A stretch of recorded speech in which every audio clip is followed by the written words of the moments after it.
Good afternoon, Miss Jean. We are the group 4, and in this video, we will discuss about how energy is harnessed from the different sources like fuels, biogas, geothermal, hydrothermal, batteries, and biomass. And first, I will discuss the fossil fuels. Fossil fuels are burned to produce energy. In large power stations, they are burned in the presence of oxygen. As the fuels burns, the heat energy is used to heat water as it is heated. It produces steam which in turn raises and grinds at turbine. So ang kanang fossil fuels kay initon siya para makabuhat og energy. Nya sa kanang sunugon sila sa kanang mga dagko bitaw nga istasyon sa kuryente para kuan nay oxygen. Biogas. Biogas can be used for combined heat and power CHP operations, or biogas can simply be turned into electricity using a combustion engine, fuel cell, or gas turbine, with the resulting electricity being used on site or sold into the electric grid.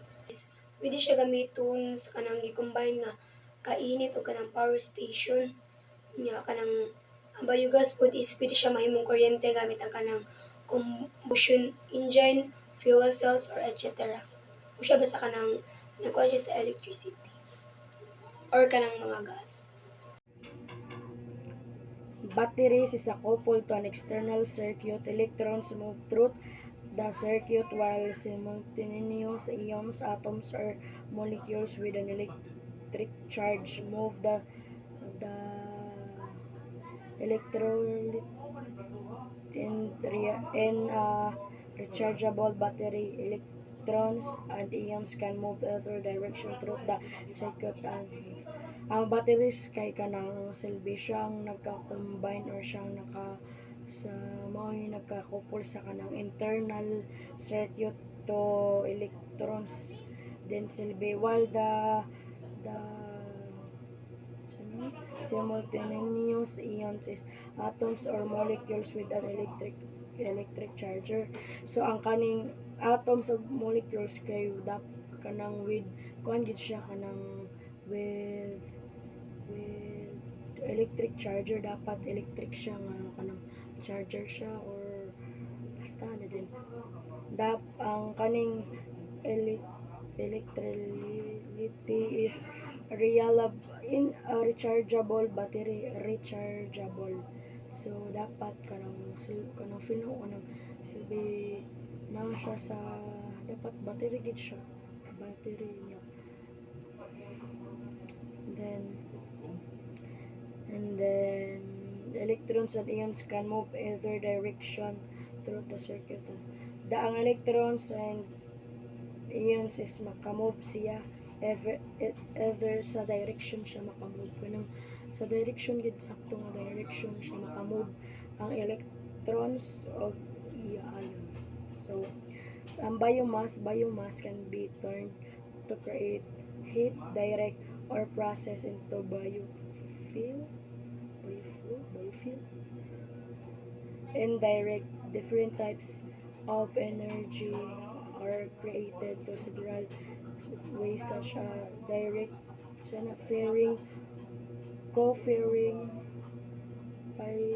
pyrolysis, gasification, and anaerobic and decomposition. These are always involve the thermal conversion. So ang biomass kay maka-create siya og heat, so dapat direct nga ang maka-create niya nga heat kay direct siya. Then ang kuan biofuel kay indirect siya. Then nasa different types of energy kay naadari ang direct fairing, co-fairing, pyrolysis o gasification and anaerobic decomposition. They are ways involve thermal conversion.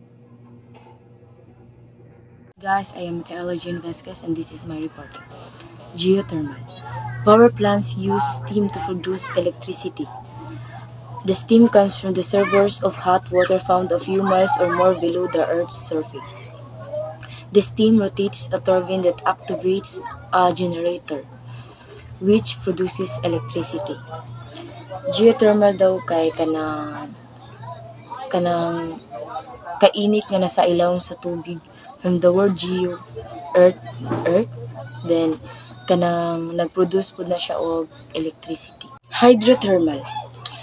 Winds is collected into a heat exchanger. The heat from the water is transferred to another, which evaporates and drives the turbines to generate electricity. Batteries are also called electrochemical cells. Ang hydrothermal is kanang from the word hydro is water. Ang kuan daw sa ang na-collect daw nga init sa water kay ni transfer sa ang kainit sa ang init nga naa sa tubig is kanang ni transfer sa lain din nag-evaporate siya, then nag-generate siya og kanang electricity. Then ang usa ka example niya is kay battery.